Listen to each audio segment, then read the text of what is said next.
জগন্নাথ দা, 2019 সালে নরেন্দ্র মোদী লোকসভা ভোটের আগে প্রতিশ্রুতি দিয়েছিলেন যে সিএএ সিটিজেন অ্যামেন্ডমেন্ট অ্যাক্ট প্রবর্তন করবেন।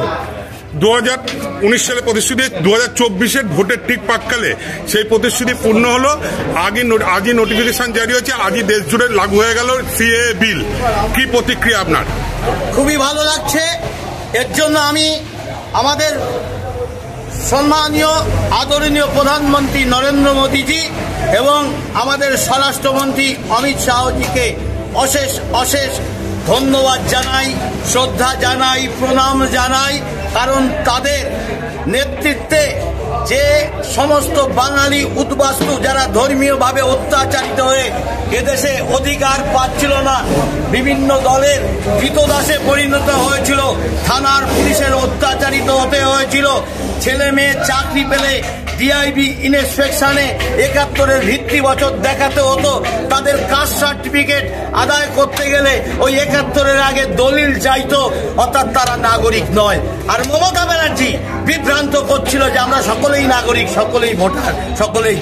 তাই এই মিথ্যা আজকে সত্যিকারের যে সত্যে পরিণত হচ্ছে, যে কিছুদিন আগে আধার কার্ড বাতিল হচ্ছিল অর্থাৎ স্টপ করা হচ্ছিল, কেন্দ্র সরকার বুঝিয়ে দিয়েছে কেন্দ্র সরকারের কাছে যারা অবৈধভাবে হয়েছে তারা যেন ভুল না করে, তারা যেন সিএর জন্য আবেদন করে দেয়।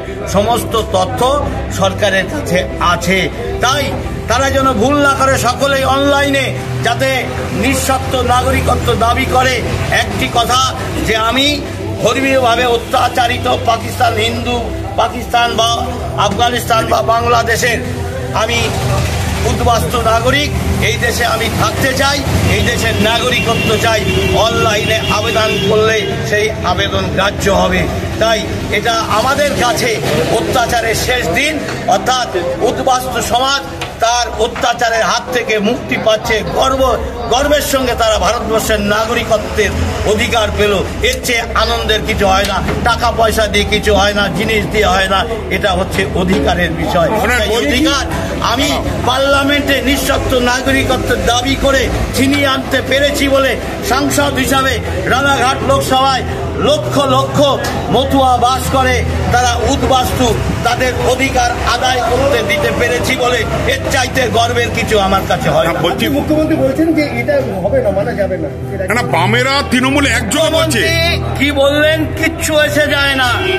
মুখ্যমন্ত্রী 6ই ডিসেম্বর তারা শোক দিবস পালন করতেন, কালো দিবস পালন করতেন। কই মুখ্যমন্ত্রী এবার তো কালো চাদর দিয়ে আন্দোলন করতে দেখলাম না। রাম মন্দির হয়ে গেছে, তাই ভণ্ড মুখ্যমন্ত্রী মতুয়াদের বিভ্রান্ত করছে, সকলেই নাগরিক। কেন তাদের 71-এর ভিত্তি বছর দেখাতে হয়? জাতিগত সার্টিফিকেট নিতে গেলে, তার ছেলেটা চাকরি পেলে, বিদেশে পাসপোর্ট বেড়াতে গেলে কেন 71-এর ভিত্তি বছর চাইতো? তাই মিথ্যা, ভণ্ড, প্রতারক, অসৎ মুখ্যমন্ত্রী, তার উচিত শিক্ষা দেবে। তিনি যেটা বলছেন কারো নাগরিকত্ব কাটা যাবে না, আসলে তিনি দেশ বিরোধী শক্তি, রোহিঙ্গা এবং বাংলাদেশ থেকে দেশ দখলের জন্য, ধর্মীয়ভাবে সংখ্যা বাড়ানোর জন্য এদেশে বসবাস করতে দিয়েছেন। তাই তিনি জয় বাংলা স্লোগান দেন, এটাকে বাংলাদেশ বানাতে চান। সেই ভোটারদের নাম কাটার ভয়ে তিনি বলছেন আমি মানব না।